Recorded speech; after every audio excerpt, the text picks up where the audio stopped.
then I found this Solar Lion 144 guy.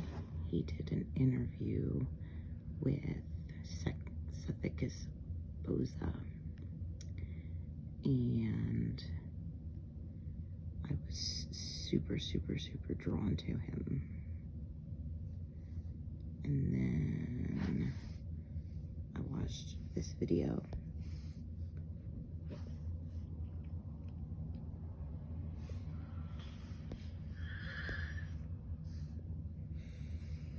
So, first off, I'm like in love with this dude. I think he's fucking hot. But anyway, like, this is the kind of person that I would want to get in touch with to do any kind of healing on me. But I feel like I've just been through so much that I can't even talk about this shit with anybody without just fucking crying. Like, I don't even know how the fuck I would talk to anybody, but one of these days. Hey, how's everyone doing? So I realized I haven't made a video or explained much about my healing practice. So I've been doing this work for over 10 years. And, you know, there's been times when I've stopped doing this work in the past because it was dangerous. You know, like when I work on people and they have attachments, it will come at me and try to attack me, try to attach to me. And so in the past, that was an issue. Come here. What are you doing? I'm making a video. Go lay down. Either go lay down or come say hi. Hi. What are you doing? What are you doing? Hi. Okay. There you go. All right, so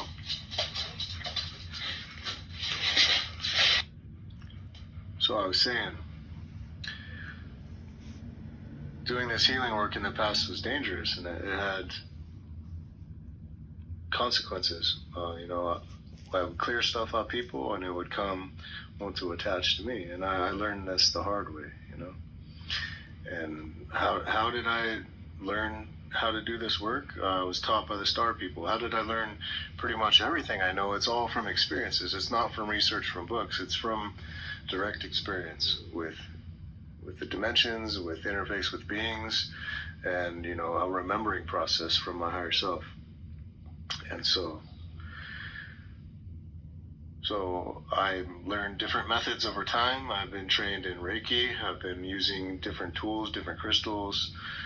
I've been working with owl medicine and hawk medicine, and I've been training with the medicine path for, you know, over 7 years, and dieting different plants and training in the original Quechua teachings combined with, you know, other styles as well.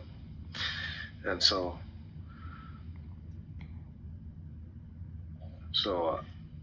in my sessions, I teach you different clearing protocols, and I do different clearings with you, and I teach you them, clear things off of you, and then we open up sacred space. I teach you how to open up sacred space, and then we can find out who your guides are. We can use a pendulum, we can ask questions, and we can ask questions about anything, about stuff in your life, about stuff with past lives. I can access the Akashic in your past lives and see what comes through. And ultimately, it's about teaching you how to do all this stuff yourself, you know? That's what the whole goal of this is to do. You know, it's to not have to rely on somebody else, you know? But if you're stuck, I can get you unstuck and get things cleared off of you. And sometimes these attachments can be deep. You know, it can be ancestral stuff, it can be past life stuff, it can be stuck there for a very long time, and it cannot be accessed by you very easily. And so I can clear this stuff off. And, you know, I was scared to continue doing this work after some of the stuff I've been through. But now I know the protection I have, and I know what I'm doing, you know, and I've been doing this for a very long time. And so once we clear this stuff off, it's up to you to stay into alignment and to close the doors that it was allowing there, it to be there in the first place, so it doesn't come back, right? And so part of living in this reality is people have attachments that they're not aware of. They have implants that they're not aware of, and that can be controlling you and harvesting your energy. And there's different etheric layers. And a lot of these are not physical implants, they're etheric, you know. And if you're in the fourth dimension, it seems physical, but if you're looking at it from a third dimensional view, it's non-physical. It's etheric, and a lot of it is technology and AI technology, and it's monitoring stuff, and it goes back to different ET races, and so, some of them are entities. There's a whole host of different stuff that I've seen. There's stuff that I'm finding new stuff all the time. I'm constantly learning, you know, and I'm using my skills like 8 hours a day, 7 days a week, and they're growing strong and strong and strong. And I have so much protection. I see light orbs flying around me, and you know, anything that comes at me, we clear it off, and you have to stay in alignment. It's crucial. Alignment is your protection. You know, being solid is your protection. Having the right boundaries is your protection. You know, having friends in high places are your protection. It's crucial. Without that, it would not work well. And so I work with many different tools, with the ancient teachings, the ancient Peruvian teachings. I work with Vogel crystals. This one is a 108-sided 6-gate Vogel crystal here. And so this is 51.51 degrees, like the Giza Pyramid. This is the female side, the receptive side. And this is the male side that projects energy out.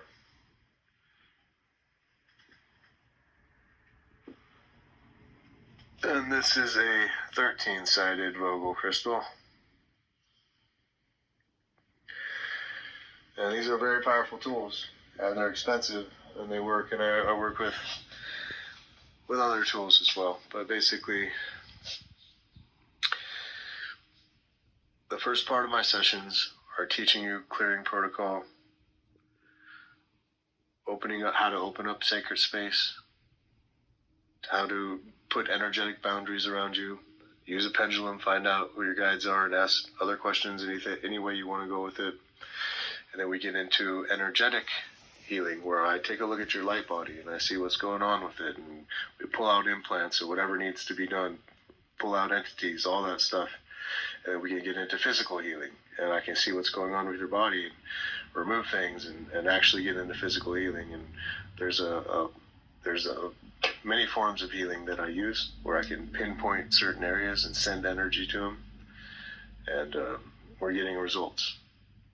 And so I'm trying to post reviews on my website, but it's not letting me post it more than like 2 sentences, and people are writing like paragraphs. So I need to figure out how to post, you know, I guess screenshots and images of it. But if you feel called to have a session with me,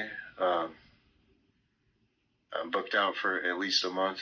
Just go on my website, solarlion144.com, and you can pull up the calendar. And the 2-hour session is where we get into the deep clearing and energy work and all the healing work. The 1-hour session is more just talking and training and clearing protocols and stuff like that, and using a pendulum for answers. So if you have any questions, just let me know, and maybe I'll see you soon. Peace.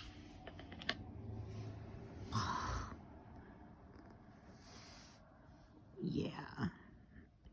People like this.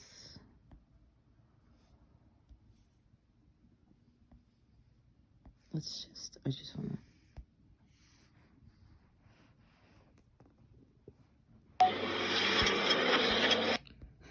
I'm not going to get super into this video. I just wanted you to see his tattoos.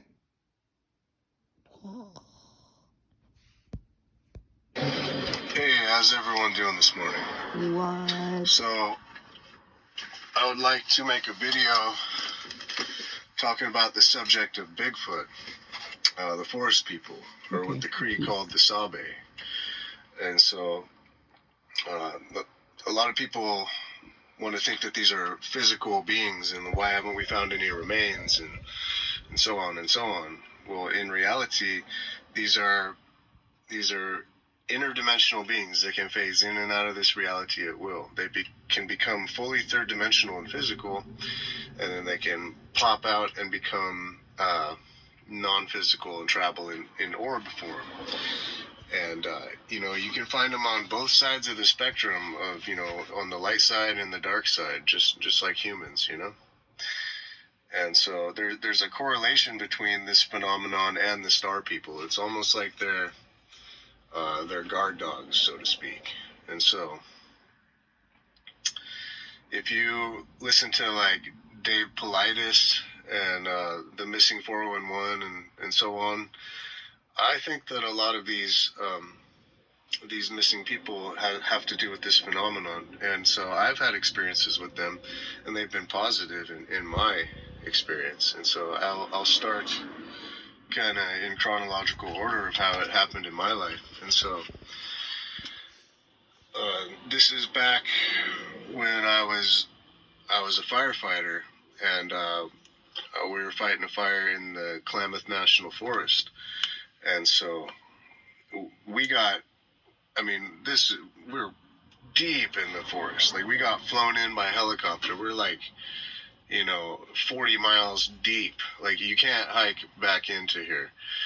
There's nobody back here. And we get flown in.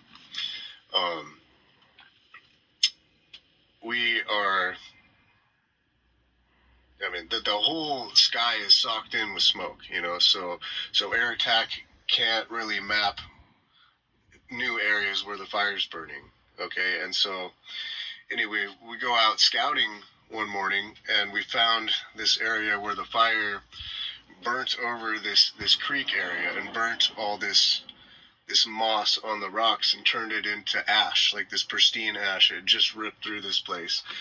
And, Air Attack hadn't even mapped this area yet, so this was new. And we see these giant footprints in the ash. And, the fire just came through, so this was, very recent. And they were massive. They were not human. And that was just like, whoa, okay, that just happened. And anyway, I remember setting up camp for the night and seeing, ships fly by. Back then, I wasn't quite sure what it was because, I had experiences as a child with ETs and such, and then it stopped as I was, growing up and in social consciousness and college and all that stuff. And then over 10 years ago, I was contacted by the Pleiadians, and it's been every day since. But before that point, they would fly by just, like moving stars and stuff. And I would see stuff in the sky, but I couldn't put a label on it yet. And anyway, I remember setting up camp one night, and it's not even dark yet. Like, the sun's just beginning to set, still light in the sky. And we're seeing all these bright moving, objects going through the sky. And I was telling my captain, I'm like, dude, what? Look at that. And he's like, oh, those are satellites. I'm like, yeah, I've never seen satellites in the daytime that are bright as fuck. And like, looking back in hindsight, they were like giving me little bits and pieces of signs and question marks in my head, and most people write this stuff off as satellites, but if you start to communicate with them, they'll change directions and they'll power up, and then they'll start to communicate with you, and you're like, yeah, satellites don't change directions and power up and fucking. It's amazing how many people have the same fucking story. Talk to you telepathically, and then once you're comfortable with, they'll gauge the feeling of where you're at vibrationally, and if there's any fear, and if there's no fear, they'll start to get closer and closer and closer to where what you're comfortable with, because they don't want fear. They don't want to push the line on anyone. And so and it's hard to have encounters that are close, like a lot of people will get scared. They'll be like, oh, I don't want to initiate contact because I don't want them to show up and scare me and all that stuff. Like, it's hard to make them come close, it takes work. Most of the time it's at a distance, and then they'll slowly, gauge where you're at and come closer and closer and closer to see what you're comfortable with. But anyway, so yeah, we saw those footprints in the ash, and that was, we were in the middle of fucking nowhere in the forest with 200-foot tall trees everywhere. And so then this next experience, this was when I was with my ex, and this is back in the Central Coast, California, and we're at her mom's house. And anyway, we're having this like deep talk one night, like about to go to sleep, and rather than to get in all the details of what we were talking about, but like the whole experience sent a message to me. So they were trying to communicate with me and send me a message on top of this. It wasn't just a random occurrence. It had to do with the subject that I was talking about, and they were communicating with me. Anyway, we had this deep talk, and then the conversation ended, and we're like starting to drift off to sleep. And she lived, her mom lived way back up in the hills. Like there's not many people around, and this is like coastal oak area. So there's oak leaf litter everywhere. You can hear anything that's happening. It's quiet. Nothing's happening around. You can hear any animal. You can hear a bird hopping around in the bushes from like, hundreds of feet away. You can hear any movement anywhere. Anyway, we're starting to drift to sleep, and then all of a sudden in her backyard there's this wooden deck that goes all the way across the backyard, and it creaks. You can't walk on the thing without it creaking. And anyway, all of a sudden, bam, bam, bam, bam, bam on the door, on the screen door, and the whole fucking house starts shaking.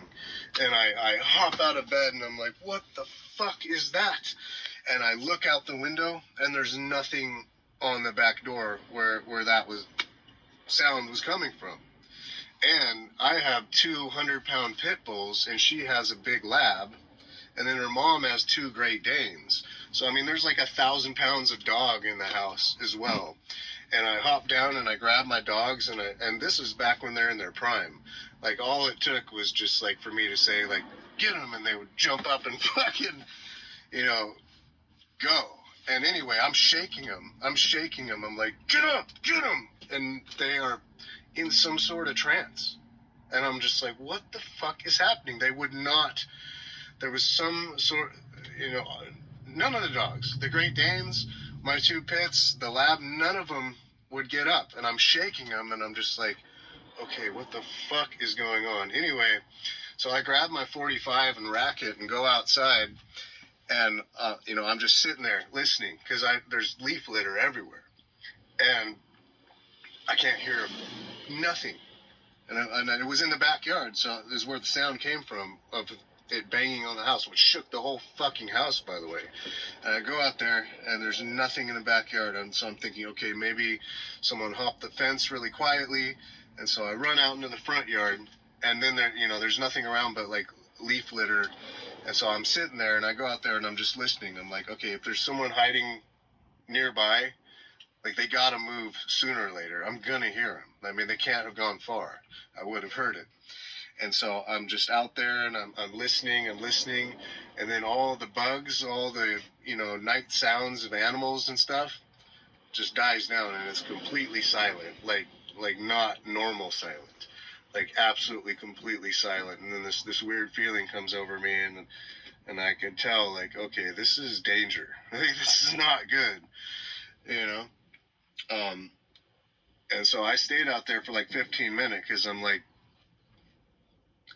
I'm armed. Fucking try me, motherfucker. And then that feeling kept increasing if something was just not right. And I'm just like, okay, yeah, this is definitely supernatural. Yeah, I'm gonna go inside now. And so I went inside, and that was it.